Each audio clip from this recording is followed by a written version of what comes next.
Hello everyone, this is Crota giving you a shoutcast between Frequency and Tarson here on Steps of War. Frequency spawning as the red Zerg player in this particular matchup, as he normally goes random, it appears. So Frequency is spawning as the red Zerg versus Tarson spawning as as the blue Terran. So Terran versus Zerg here on Steps of War.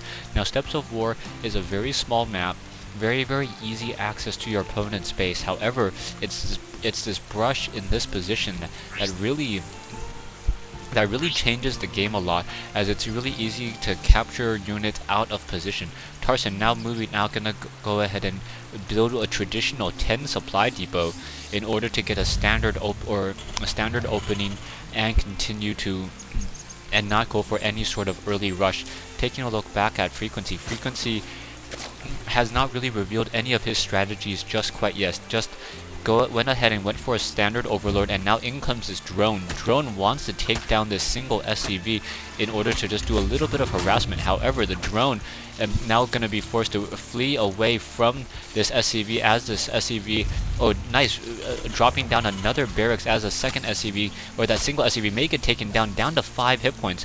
Now that drone, however, down to 10 hit points, going after the SCV of Tarson. So a new SCV coming over to do a little bit of harassment, and Frequency now being forced to pull away. One of the things that I really like about the new BattleNet system is when you have you have the status that you are away, I believe it blocks any people from messaging you, so that actually helps me out a lot. Hopefully there won't be any random pop-ups anymore during my shoutcast. Also, another thing, I was able to buy an additional hard drive with the donations, and it looks like it's really helping with the lag issue that I was experiencing earlier after the patch 9, patch 10. So hopefully perhaps what Blizzard did was Blizzard incorporated additional textures and additional things to load from the game, and it was causing too much of an issue. Oh, Frequency now being very gutsy, dropping down an extractor over here.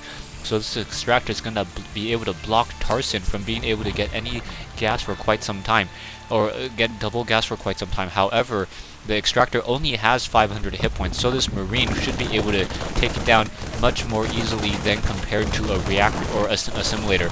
So this one building has 5 armor, so it will take 100 shots from that single Marine in order to take down that one single extractor over here.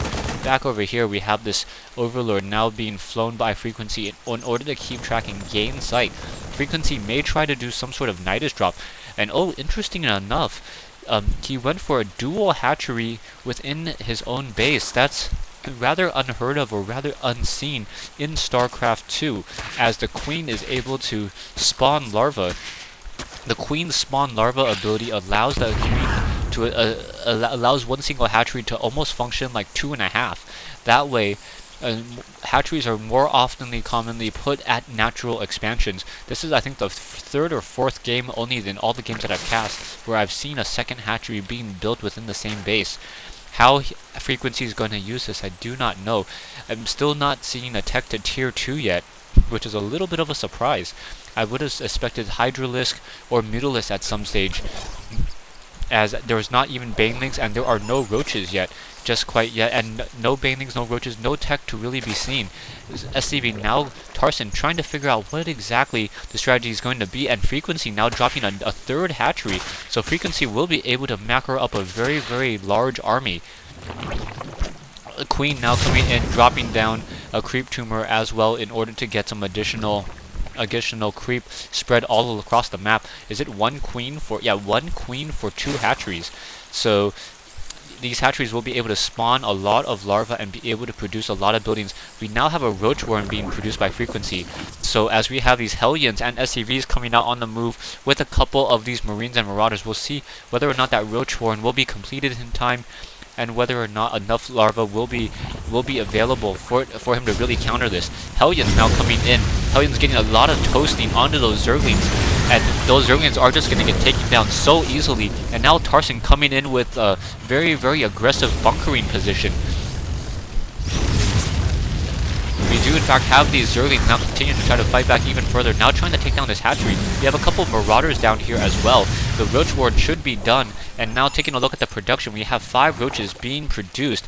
Hellions on that high ground, making it very difficult for those roaches and these units to continue to move on out. Marauders now quickly jumping into this.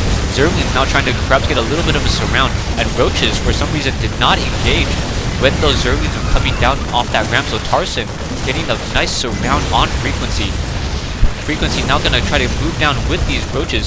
Roaches, however, unable to get any clear shots off on any of these Hellions, and Frequency going to lose his natural expansion. Back over here, we have a starport now being produced. Hellions off of that reactor and another starport. So going for a dual starport usually means some sort of Banshee harassment, and that is the perfect counter right now, as Frequency only has roaches. So these roaches, as strong as they are against these Hellions and these Marauders, are not going to be at all useful towards those Banshees which will be coming in. I do not see any tech labs being laid down though, so I may be wrong. Oh no, going for double tech labs now as those roaches, those Zerglings trying to take down that last Marauder. Marauder just running around in a circle. Now these Zerg cocoons getting focused down.